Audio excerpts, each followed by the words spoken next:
భారతదేశానికి స్వాతంత్రం సిద్ధించి 77 సంవత్సరాల తర్వాత ఇవాళ ఈ దేశంలో భావ ప్రకటన స్వేచ్ఛ ఉందా లేదా అనే దానిపైన చర్చ జరగడం సూచన. ఎవరో కాదు, సాక్షాత్తు 10 ఏళ్ల పాటు పార్లమెంట్ సభ్యుడిగా ఉండి తెలుగుదేశం పార్టీ పార్లమెంటరీ నేతగా ఉన్నటువంటి గల్లా జయదేవ్ గారు ఇవాళ కేంద్ర రాష్ట్ర ప్రభుత్వాల యొక్క దుర్మార్గమైన వైఖరి వల్ల నేను రాజకీయాలకు దూరంగా ఉండదలుచుకున్నాను.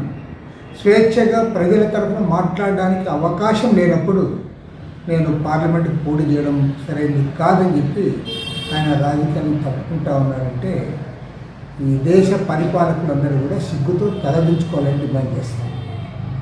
ఎందుకంటే సాక్షాత్తు మన ఆంధ్రప్రదేశ్ రాష్ట్రానికి ప్రత్యేక హోదా ఇస్తామని పార్లమెంటు చెప్తే దానిపైన ఆయన గట్టిగా పార్లమెంట్లో మాట్లాడినందుకు, రాష్ట్ర ప్రజల తరఫున మాట్లాడినందుకు ఇవాళ ఆయన పైన ఈడీ రైట్స్ చేశారు.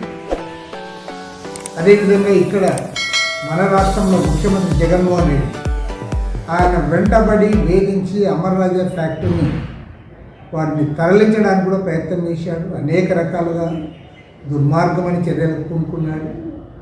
చివరికి వారి విస్తరణ ఏదైతే ఉందో 9,600 కోట్ల రూపాయల పెట్టుబడులు పక్కనున్న తెలంగాణ రాష్ట్రానికి తరలిపోయింది.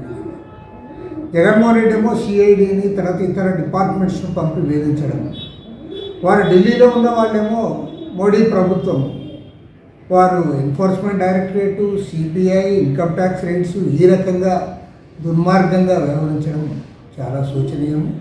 కాబట్టి వాళ్ళ సాధారణ ప్రజలకు, సాధారణ రాజకీయ పార్టీ నాయకుడికే కాదు, సాక్షాత్తు పార్లమెంటరీ పార్టీ నేత, ఎంపీగా పనిచేసిన వ్యక్తి కూడా ఈ దేశంలో ఎంత దుర్మార్గంగా ప్రజాస్వామ్యాన్ని పాతిపెడతా ఉన్నారో ఆయన చెప్పడం శోచనీయం. అందరూ కూడా దీన్ని ఖండించాలి. ఇందులో భాగమే చంద్రబాబు నాయుడిని అక్రమంగా అరెస్ట్ చేసి 53 రోజుల పాటు జైల్లో పెట్టారంటే ఖచ్చితంగా నరేంద్ర మోడీ, అమిత్ షా, జగన్మోహన్ రెడ్డి ముగ్గురు కూడా కుమ్మక్కై వారిని బెదిరించడానికి ఈ బ్లాక్మెయిల్ చేస్తారు. కాబట్టి బ్లాక్మెయిల్ రాజకీయాలు, వ్యవస్థలను చేతుల్లో పెట్టుకొని ప్రజాస్వామ్యానికి పాతిపెట్టే శక్తులకు వ్యతిరేకంగా అందరూ కలిసి పనిచేయాలని కోరుతారు.